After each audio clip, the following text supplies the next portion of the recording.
मोमिन की मौत का मंजर। हजरत बरा बिन आजिब रजी ताल्लाहु अन्हु रिवायत फरमाते हैं कि एक दिन हम नबी सल्लल्लाहु अलैहि वसल्लम के साथ एक अंसारी के जनाजे में कब्रिस्तान गए।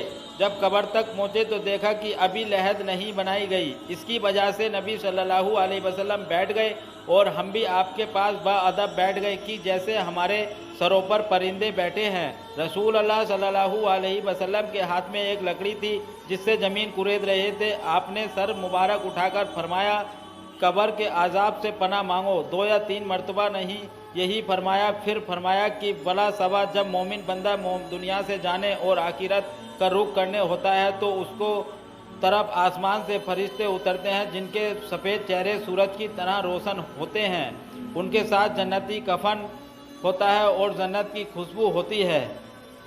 ये फरिश्ते इस कदर होते हैं कि जहाँ तक उसकी नज़र पहुँचे वहाँ तक बैठ जाते हैं। फिर हजरत मलकुल मौत अलैहिस्सलाम तशरीफ़ लाते हैं और आकर उसके सर के पास बैठ जाते हैं और फरमाते हैं कि ये पाकीज़ा रूह अल्लाह की मग़फ़िरत और उसकी रज़ामंदी की तरफ निकलकर चल। चुनाचे उसकी रूह इस तरह मसहूलियत से निकल जाती है जैसे मशकीज़ा में से पानी का कतरा बहता हुआ बाहर आ जाता है। उसकी रूह को हजरत मलकुल मौत अलैहिस्सलाम ले लेते हैं। उनके हाथ में लेते ही दूसरे फरिश्ते पल भर भी उनके हाथ में नहीं छोड़ते, हत्ता कि उसे लेकर उसी कफन और खुशबू में रखकर आसमान की तरफ चल देते हैं। फिर फरमाया कि उसकी रूह को लेकर फरिश्ते आसमान की तरफ चलने लगते हैं और फरिश्तों की जिस जमाअत पर भी उनका गुज़र होता है वो कहते हैं कि ये कौन है, पाकीज़ा रूह है। वो उसको अच्छे से अच्छा नाम लेकर जवाब देते हैं जैसे वो दुनिया में बुलाया जाता था कि फ़ला का बेटा फ़ला है। इसी तरह पहले आसमान तक पहुंचते हैं और आसमान का दरवाज़ा खुलवाते हैं। चुनाचे दरवाज़ा खोल दिया जाता है और वो उसको लेकर ऊपर चले जाते हैं, हत्ता कि 7वें आसमान तक पहुंच जाते हैं। हर आसमान के फरिश्ते उस दूसरे आसमान तक रुखसत करते हैं। जब 7वें आसमान तक पहुंच जाते हैं तो अल्लाह ताला फरमाता है कि मेरे बंदे का नाम किताब इन लिख दो और उसे ज़मीन पर वापस ले जाओ, क्योंकि मैंने इस इंसान को ज़मीन ही से पैदा किया है और उसी में उसको लौटा दूंगा और उसी से उसे दोबारा निकालूंगा। दफनाने के बाद उसकी रूह को उसके जिस्म में वापस कर दी जाती है। उसके बाद 2 फरिश्ते उसके पास आते हैं जो आकर उसे बैठाते हैं और उससे सवाल करते हैं कि तेरा रब कौन है। वो जवाब में देता है मेरा रब अल्लाह है। फिर उससे पूछते हैं तेरा दीन क्या है। वो जवाब देता है मेरा दीन इस्लाम है।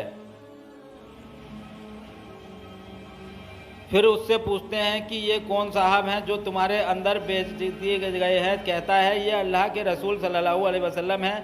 फिर उससे दरियाफ्त करते हैं तेरा अमल क्या है। वो कहता है कि मैंने अल्लाह की किताब पढ़ी है और उस पर ईमान लाया और उसकी तस्दीक की। उसके बाद एक मानंदी आसमान से आवाज़ देता है जो अल्लाह का मानंदी होता है कि मेरे बंदे ने सच कहा, सो उसके लिए जन्नत के बिछोने बिछा दो और उसको जन्नत के कपड़े पहना दो और उसकी तरफ जन्नत का दरवाज़ा खोल दिया जाता है। इसके ज़रिए जन्नत का आराम और खुशबू आती रहती है और उसकी कब्र इतनी फैला दी जाती है कि जहाँ तक उसकी नज़र पहुँचती है। उसके बाद निहायत खूबसूरत चेहरे वाला, बेहतरीन लिबास वाला और पाकीज़ा खुशबू वाला एक शख्स उसके पास आकर कहता है कि खुशी की चीज़ों की बसारत सुन ले, ये तेरा वो दिन है जिसका तुझसे वादा किया जाता था। वो कहता है कि तुम कौन हो। तुम्हारा चेहरा हकीकत में चेहरा कहने के लायक है और इस लायक है कि अच्छी खबर लाए। वो कहता है कि मैं तेरा अहम सलह हूँ। उसके बाद वो खुशी में कहता है ए रब क़यामत कायम फरमा, ए रब क़यामत कायम फरमा, ताकि मैं अपने अहलो अयाल और माल में पहुँच जाऊँ। इसके जन्नत की हुरें और जन्नत की नियामतें मुराद हैं। फिर उसके सामने दोजक की तरफ एक रोशनदान खोला जाता है जिसके ज़रिए वो दोजक को देखता है कि आग के अंगारे एक दूसरे को आपस में खाए जाते हैं। जब वो दोजक का मंजर देख लेता है तो उससे कहते हैं कि देख अल्लाह ने तुझे इस मुसीबत से बचाया। फिर उसके सामने जन्नत की तरफ एक रोशनदान खोला जाता है जिसके ज़रिए वो जन्नत की रौनक और जन्नत की दूसरी चीज़ें देख लेता है। फिर उससे कहा जाता है कि ये जन्नत तेरा ठिकाना है, तू यकीन पर ही ज़िंदा रहा और यकीन पर ही तुझे मौत आ गई, यकीन पर ही तू क़याम के दिन कब्र में उठाया जाएगा इंशाअल्लाह। दोस्तों ये वीडियो आपको कैसी लगी कमेंट में ज़रूर बताएं। वीडियो को लाइक करें, शेयर करें और चैनल को सब्सक्राइब करें। अल्लाह हाफिज़। किसी ने पूछा कि जन्नत की कोई कीमत है मुस्तफा ने कहा, तो मुस्तफा ने कहा ला इलाहा इल्लल्लाह।